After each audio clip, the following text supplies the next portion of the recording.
ماشاء اللہ. کی محمد سے وفا تو نے تو ہم تیرے ہیں، کی محمد سے وفا تو نے تو ہم تیرے ہیں، یہ جہاں چیز ہے کیا لوح و قلم تیرے ہے. تو جناب علی وقار اس تقریب کو ہم اگلے مرحلے میں داخل کرنے کے لیے دعوت خطاب دیتا ہوں جناب عبد القادر صدیقی شامی صاحب کو، اور ساتھ میں ہی ترجمے کے لیے میں دعوت دیتا ہوں جناب انیس الرحمن سیفی صاحب کو. السلام علیکم ورحمۃ اللہ وبرکاتہ.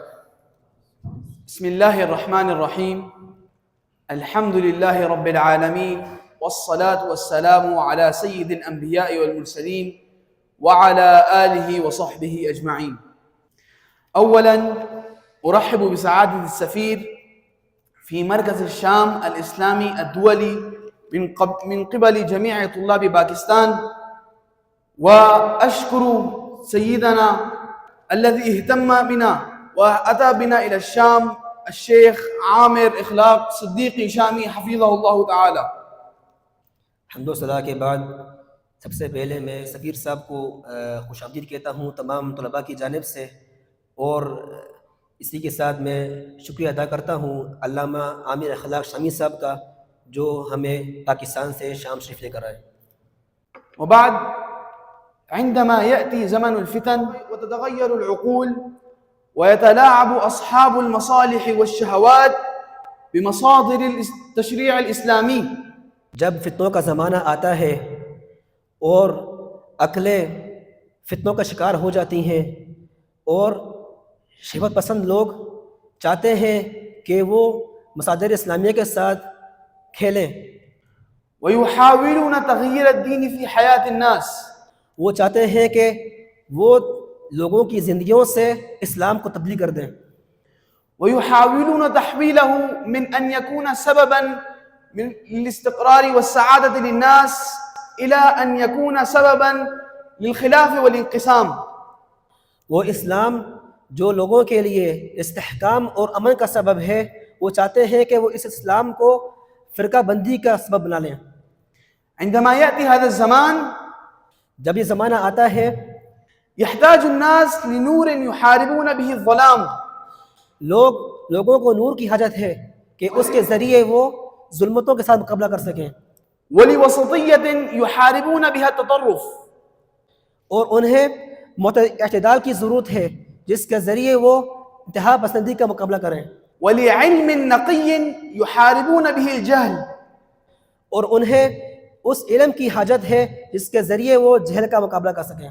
الحمد لله قد وجدنا هذا النور وهذه الوسطية وهذا العلم في شام رسول الله صلى الله عليه وسلم التي دعا لها بالبركة.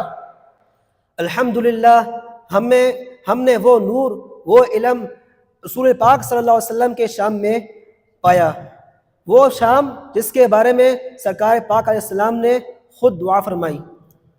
والتي هوت إليها قلوب المؤمنين في مشارق الأرض ومغاربها، وہ شام جس کی طرف عاشقوں کے دل مشرق و مغرب سے کھنچے چلے آتے ہیں. فاستفدنا من الوسطية والاعتدال، ہم نے یہاں سے اعتدال حاصل کیا.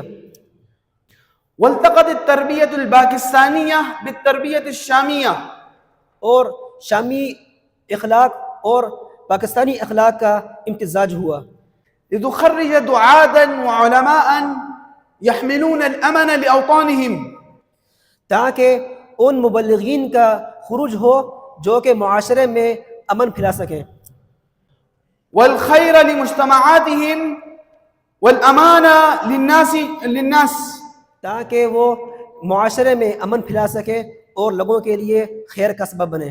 سعادة السفیر وإخوة الطلاب، سفیر محترم اور ہمارے پیارے بھائیوں، إن الإسلام قد جاء للناس فطرد الجهل من عقولهم،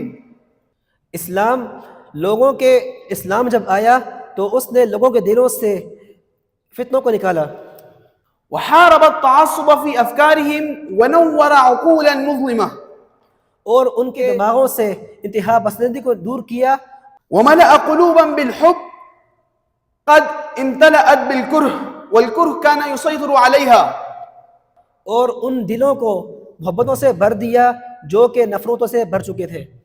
هكذا هو الإسلام الذي جاء به رسول الله صلى الله عليه وسلم. یہ وہ اسلام ہے کہ جو رسول پاک صلی اللہ علیہ وسلم لے کر آئے، وهذا هو الإسلام الذي نتعلمه في مدارسنا ومعاهدنا ومساجدنا. یہ وہ اسلام ہے جو ہم اپنے مدارس میں، اپنے معاہد میں اور اپنی مساجد میں حاصل کرتے ہیں، وكلما يكون غير ذلك فليس له من الإسلام شيء. اور اس کے علاوہ جو بھی ہے اس کا اسلام سے کوئی تعلق نہیں ہے۔ شكرا لسفارة جمهورية باكستان الإسلامية في جمهورية العربية السورية. میں سوریہ میں موجود پاکستانی سفارتخانے کا شکریہ ادا کرتا ہوں۔ شكرا لإدارة مركز الشام الإسلامي الدولي الذي نعيش فيه كأننا في بيوتنا بين أهلنا وأحبابنا. اور میں شکریہ ادا کرتا ہوں اس ادارے کا جہاں ہم یہ محسوس نہیں کرتے کہ ہم کسی اور ملک میں آ گئے ہیں، ہمیں ایسے محسوس ہوتا ہے کہ ہم اپنے گھروں میں ہیں۔ والذي نعيش فيهم في الرعاية والحرص والاهتمام. ہم اس ادارے میں مکمل اہتمام سے رہتے ہیں ادارے کی طرف سے۔ وصلى الله على سيدنا محمد وعلى آله وأصحابه أجمعين والحمد لله رب العالمين.